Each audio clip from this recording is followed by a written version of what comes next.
Anyway, let's talk about this. I was a bit taken away. A few weeks back, you must have heard about the news of a student, a Form 3 student in one of the top schools that lost their life.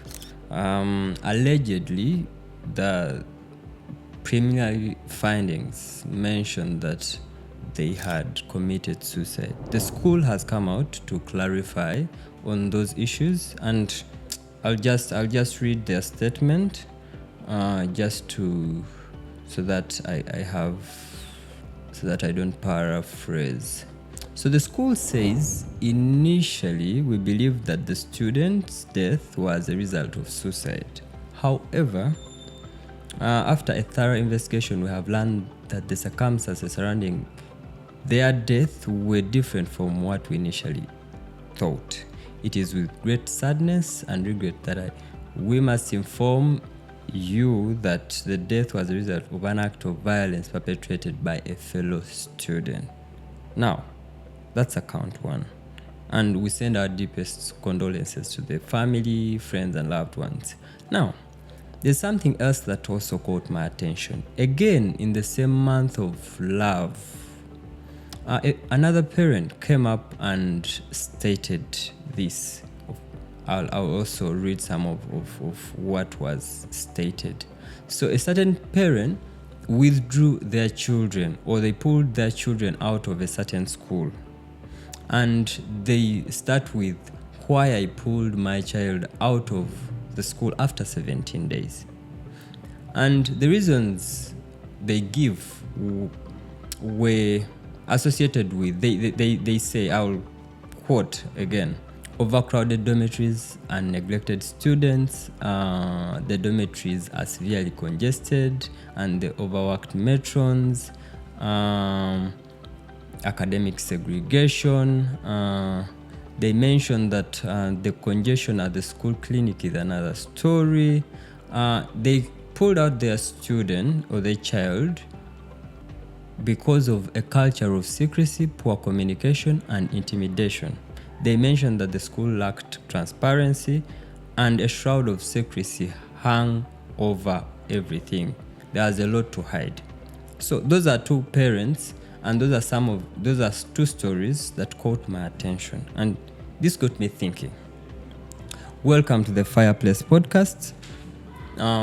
My name is Bob Wayne, your host, and for the first viewers, I want to encourage you to hit that subscribe button and share with your colleagues and loved ones, and let's have a chat. This is a place of deep conversations, really about life, about issues that affect us on the every day. And this is our first episode. Welcome to all those that are also returning. Now, those two stories that I just read to you have kept me on my toes. I'm every time thinking about, and that's why I came here, so that we have a discussion, so that we have a reflection together. Because if you want, let's go back in time. Schools were meant to be, some are still are, they were meant to be a place of guidance, a place of growth, a place of nurturing, I could say. Currently, I don't know whether they still are. There's a lot I've read online where parents are really are questioning the formal education. There's a lot that has changed from the ministry.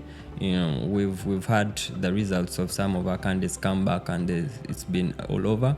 But also, some children no longer feel safe. It's a trap. They feel trapped. They feel isolated. They feel unheard. And anyone could think this is only about schools. But again, as I was thinking, I'm seeing this everywhere. Leave alone parenting. Leave alone how we treat others. Leave alone how we handle issues. It's everywhere. Things have changed. And I'm asking, when did we get to this change so much? When did we change so much? from a time when we shared water in jerry cans to to buying water, really.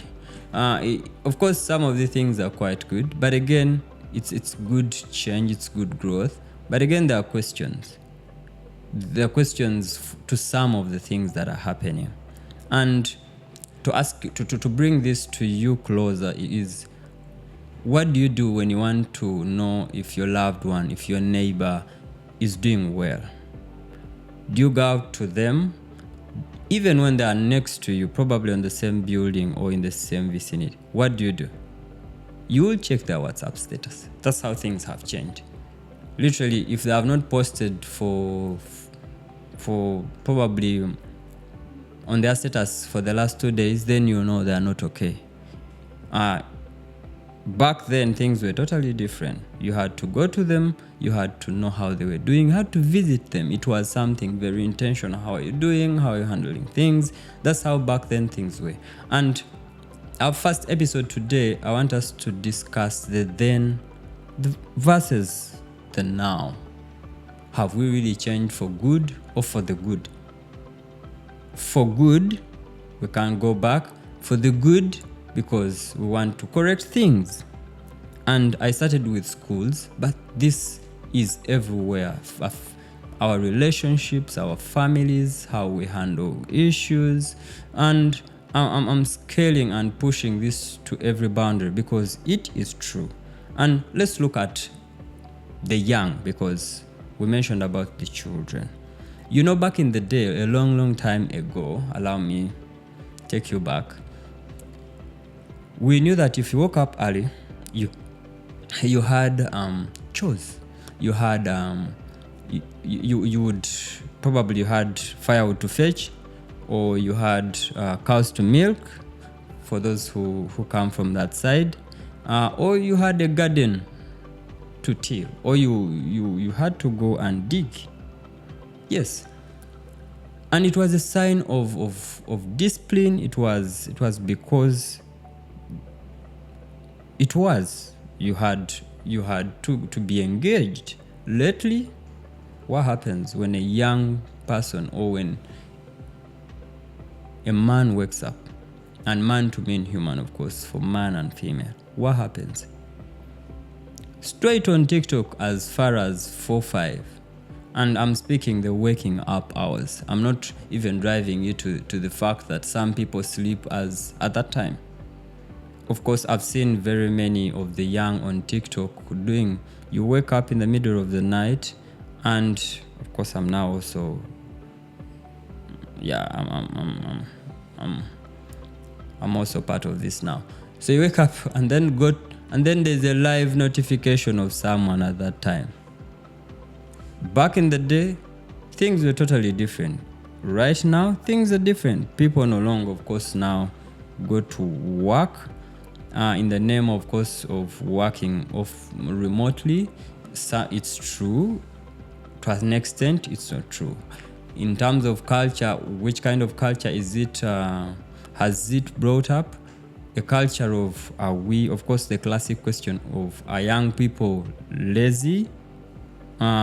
Currently, this is for you to really tell. I'm not going to come to the conclusions. But again, I'm trying to show you a picture of the then versus now, how things are quite done differently.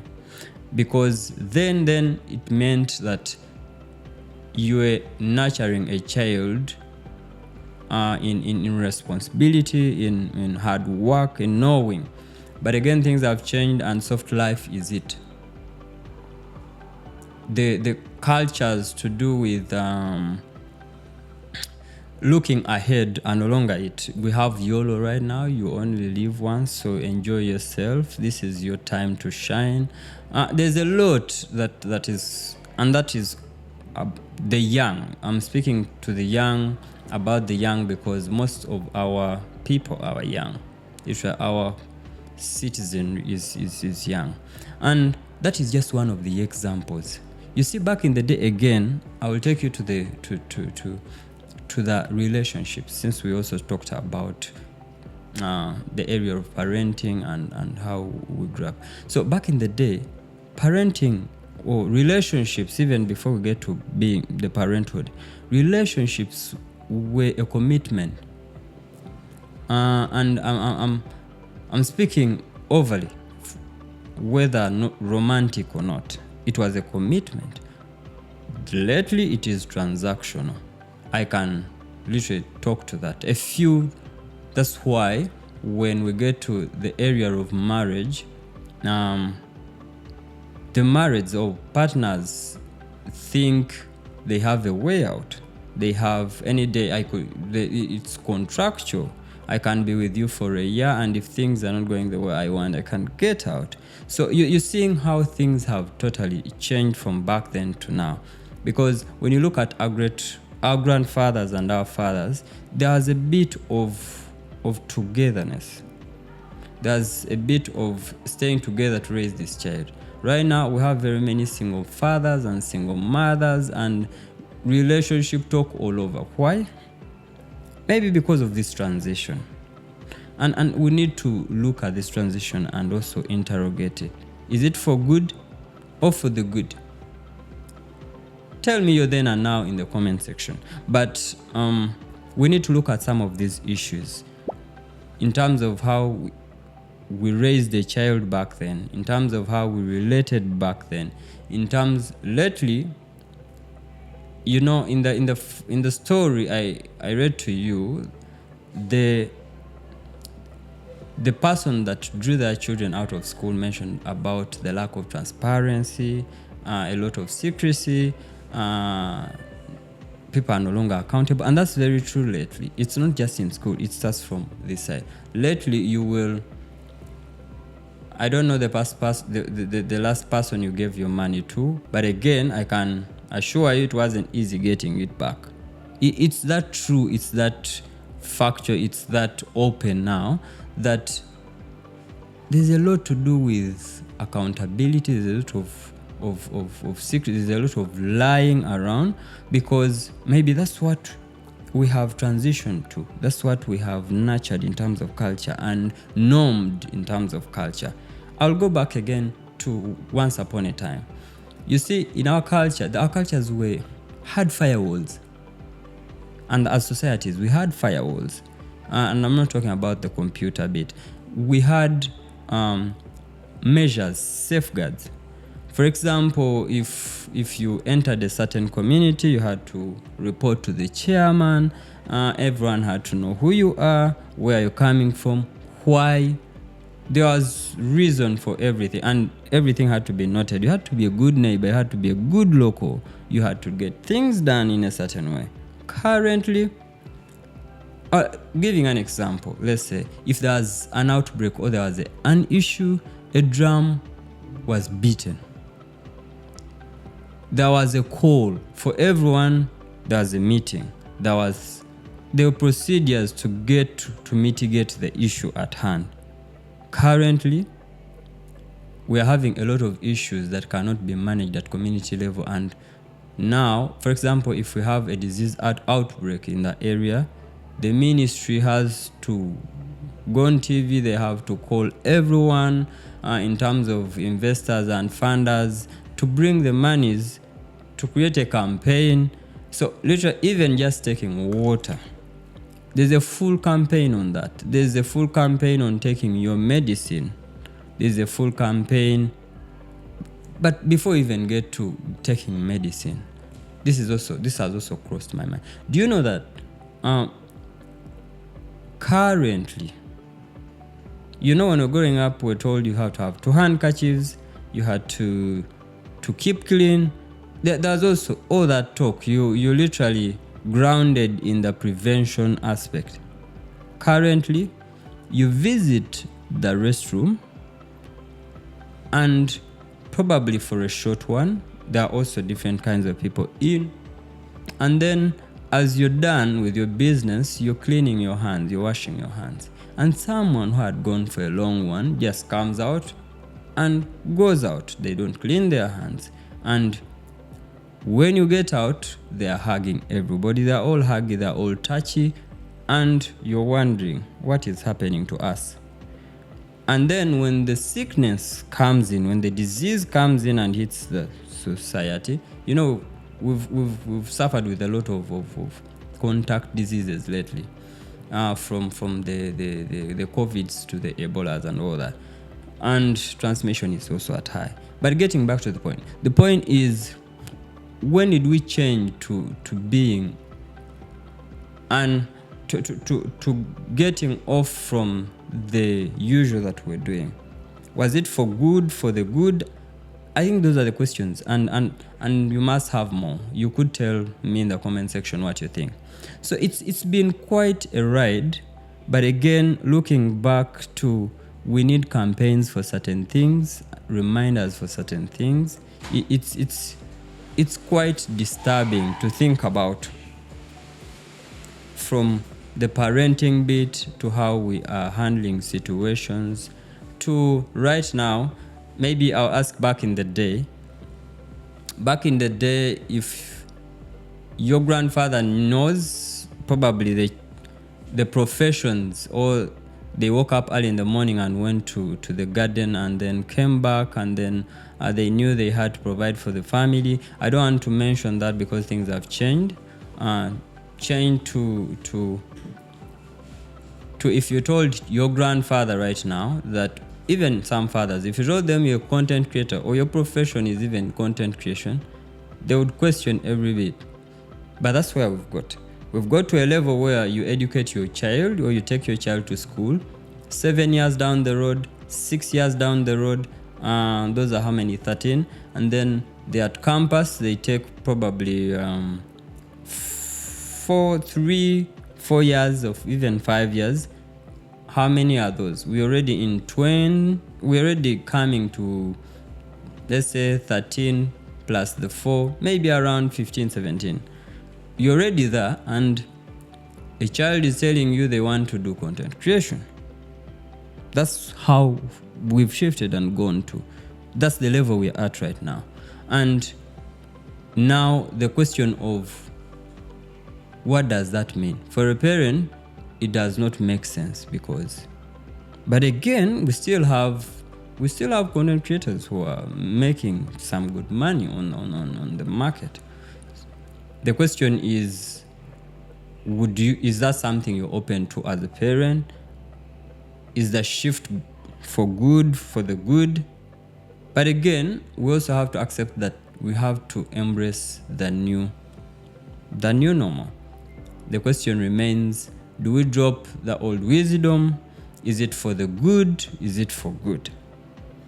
So anyway, finding a balance, I think that's where we're going to get at. But not forgetting some of the things that I want to talk about today in terms of the then and the now. So let me take you back to how, let's say, barriers were. How we let people, because even grief has literally changed. The way we grieve is totally different. Back in the day, if someone lost their person, or if you lost someone, you would know that the whole community is behind you. It is going to come for the vigil, it will stand with you, you will bury together. Currently, I don't want to say it is the same way.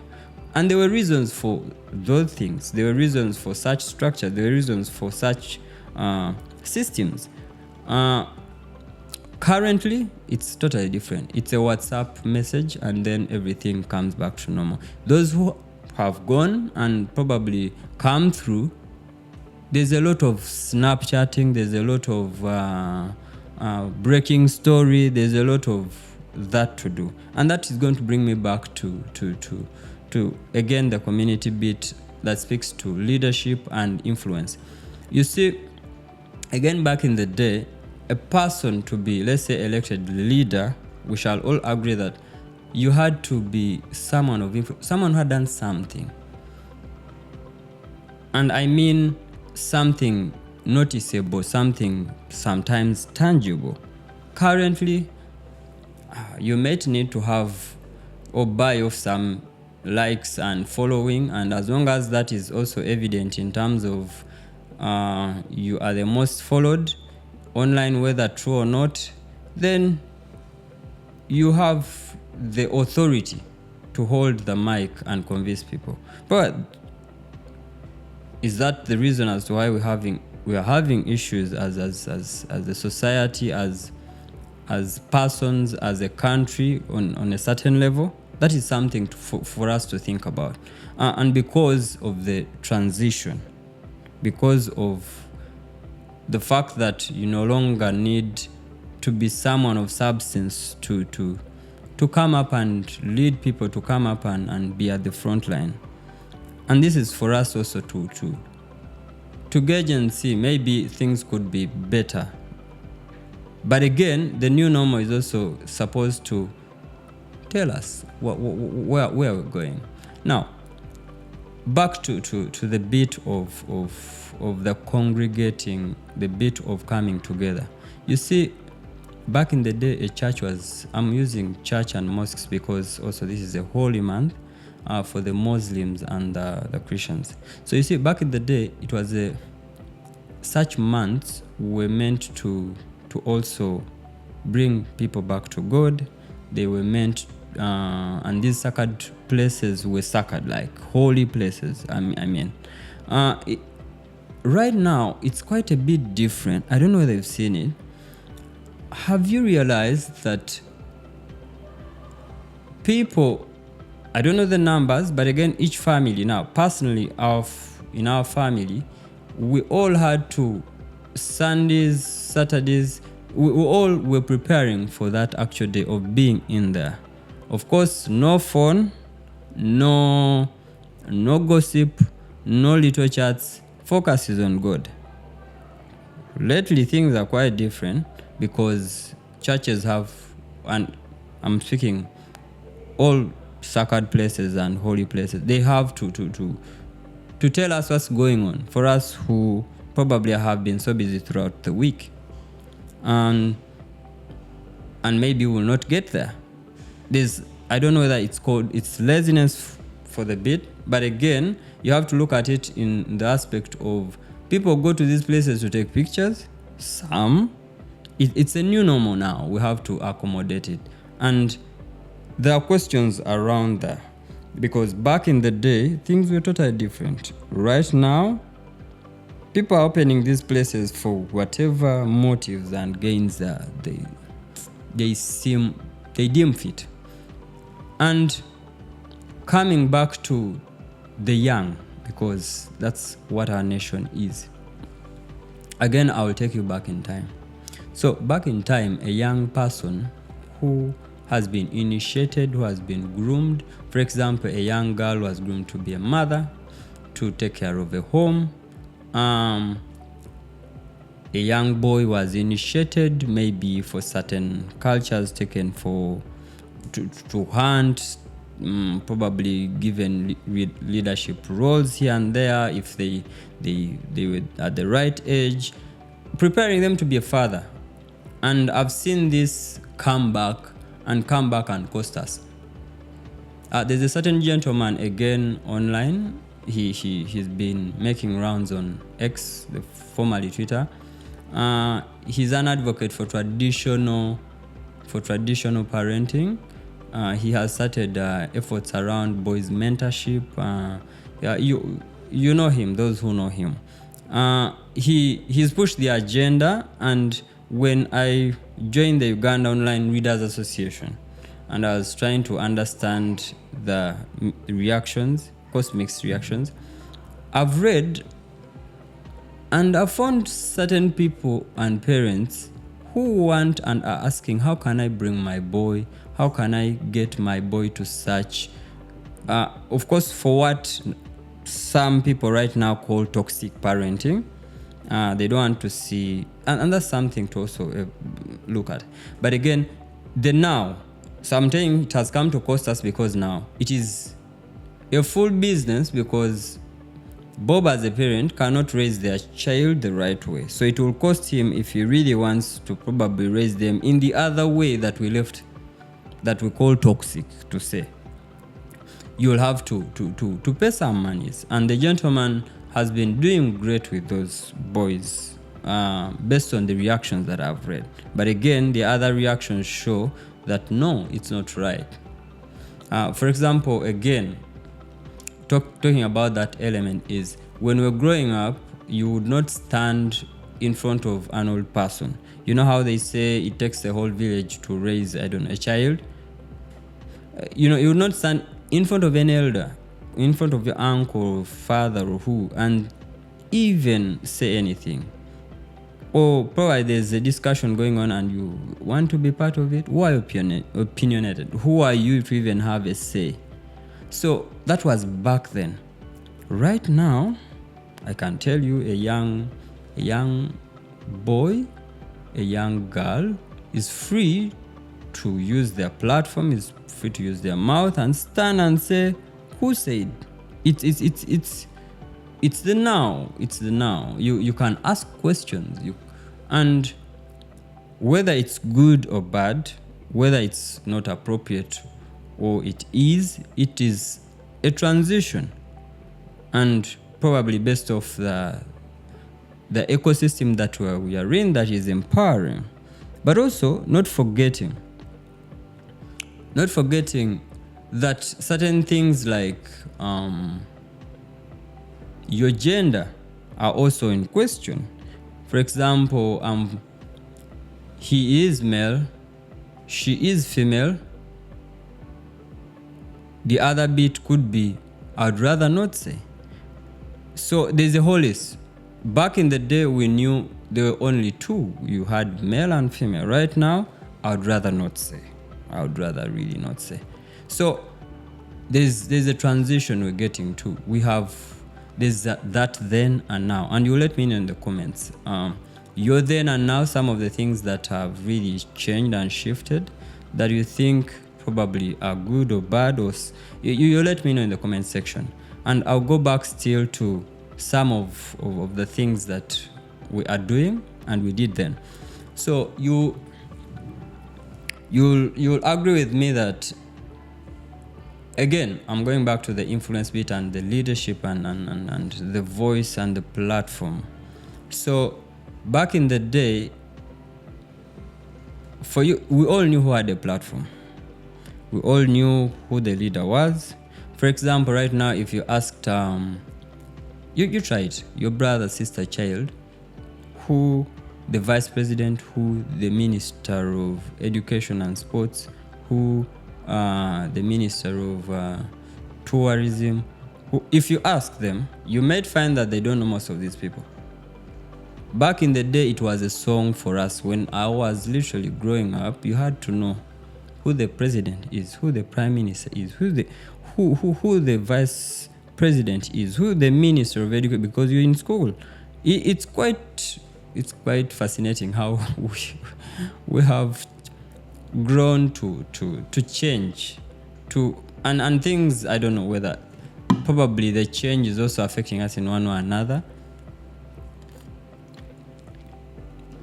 but that's the change that we've grown up to. Now back to the platforms. So you see, we knew all this because these are the people we had to know. I don't know whether it's because of our parents, but it was very important that we know those people. To an extent that we wave to every plane thinking it was the president. Currently, there are very many people with jets and all that. So things have quite changed. Now, again, platform. Right now, everyone has a platform. It's not your leader, your chairman in the community alone who has a platform. It's not the minister alone who has a platform. It's not the school. It's not the hospital. It's not. Everyone has a platform. And the question of why are we not probably speaking about things of importance is also a shift. For example, I'll give an example. So we are all, most of us, you have most probably taken a soft drink. The most notable one is that one of Christmas, which is no longer really a Christmas soft drink. It's an everyday one now. The question of, haven't you seen soft drinks being transported on tukutukus? We must have seen them somewhere, or on TV, or even in real life. For those who are always coming in town, you must have seen them somewhere. So these tukutukus transport them to the different distribution points. And speaking from the sense that we've been coming from a month of January where we prayed for rain and bruised our knees, you will agree with me that whoever gives these soft drinks to the delivery people does not mind they expose these soft drinks to sunshine. We all know that these soft drinks have chemicals in them. Of course, there are reactions. This is plastic bottles in most cases. So who is talking about these issues? Since we all have a platform, all we can do lately in using the platforms is talk about relationship, is talk about controversial things that probably are not edifying us. So who is talking about these critical issues like those? Because that's harming, it's life-threatening, exposing such soft drinks to the sun is not good for our health. First of all, as even when put in the right storage and all that, they are not quite good for our health. But again, they are going under changes themselves that are going to harm us.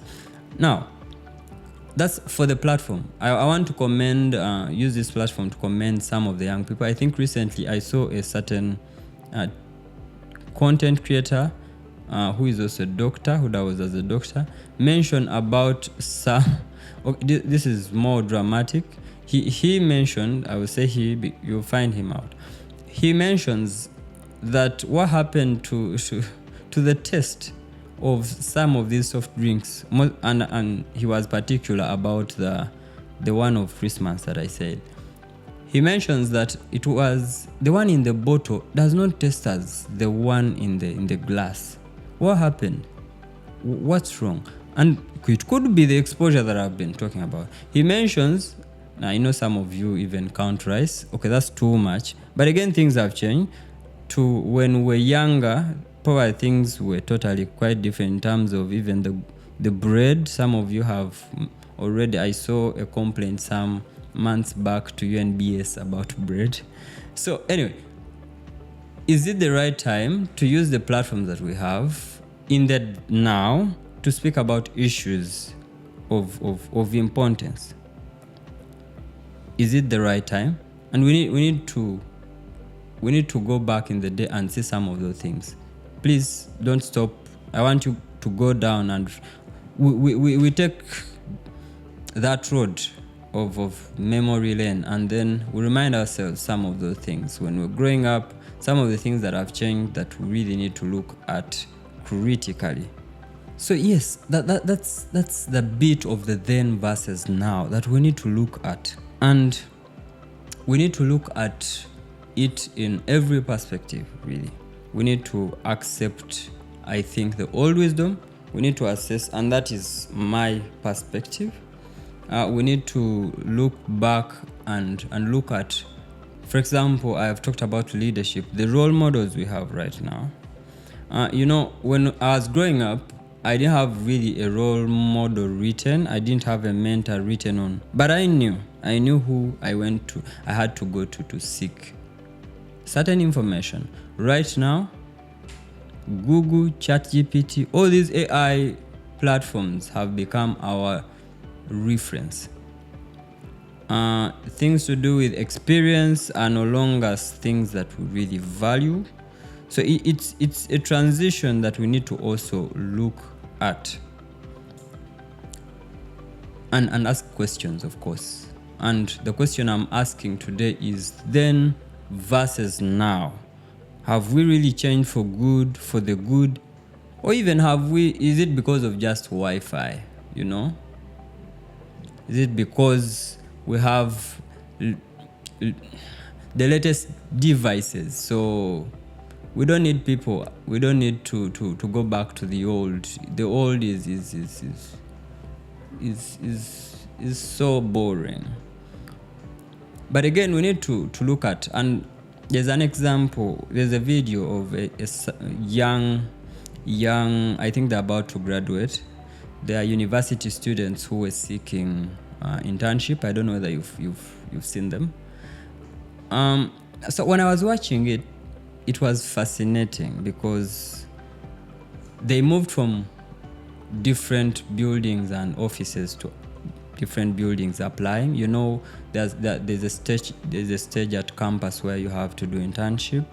I think we also need to interrogate that, because initially it wasn't just supposed to give you just marks, but also it was an intentional journey for you to get employed. So what happens is internships at the beginning were an area of learning, an opportunity to get you to that practical bit of of the theory that you've been having. When I watched the ladies and gentlemen, the young men and women, it was so fascinating how we've shifted. So they mentioned they didn't find some of the offices good enough. They used the word aesthetic. They say they were not giving, for lack of a better word. The video, I'll share just a video in a second, just for you to see what. So these young people who were seeking internship are moving from office to office, and they are finding, of course, that is one of the checklists. It should be good enough. Of course, that is also asking questions. In the video, they also ask questions which are important, maybe, because you have to also look at how the infrastructure is very important. But again, it also made me open up to it got me to a realization of, probably lately you also need a corner where young people can express themselves. Maybe you need a corner where they can take pictures, where they can have fun. And of course, when you begin to ask these questions, you also get to a level of, in my work life, my colleagues have always advocated for a sleeping place, because now you will also question that. What do you mean you've come to work and you need to sleep, take a nap? But again, I've also seen in certain countries, in certain offices, they have napping areas, because probably someone needs to just take 5-7 minutes of their time and then refresh and come back better and strong and ideate well. That's something to also think about. But again, I've also seen us, again, in our work life, advocating for corners like the breastfeeding corner for breastfeeding mothers. Is this the time in the now that we need? Because early in the days, we didn't have those. You can tell we didn't have them, that there are very few even currently. So it's a transition now from parenting to how we deal with issues to the bits of the education. You've seen the internship example that I've given you, to just how we handle ourselves in the public, to I've given examples of washing hands being an issue, to, of course, the management of, we need campaigns, we need videos to really get us to do certain things that we used to do effortlessly then, to questions of, are we just lazy, or it's because we have wife? What is happening to us? And the question remains, how did we get to this kind of level? Mental health being a big thing in the elements that I talked about. Initially, probably there were mechanisms that ironed us out. But again, some don't still believe, even in the now, that a Bob could be mentally not fine, even in the now. So we need to come to terms with certain things. We need to drop certain things. We need to borrow certain concepts that worked then. We need to find a balance. And this balance is not going to come when we're not having these discussions. And that's why we're here at the Fireplace. Get those data bundles, share with a colleague, And I don't want to think you want to miss the next episode, because trust me, there's a lot I'm about to unveil to you. Peace. Let's meet next time. Subscribe, share with a colleague, and let's get discussing. Thank you.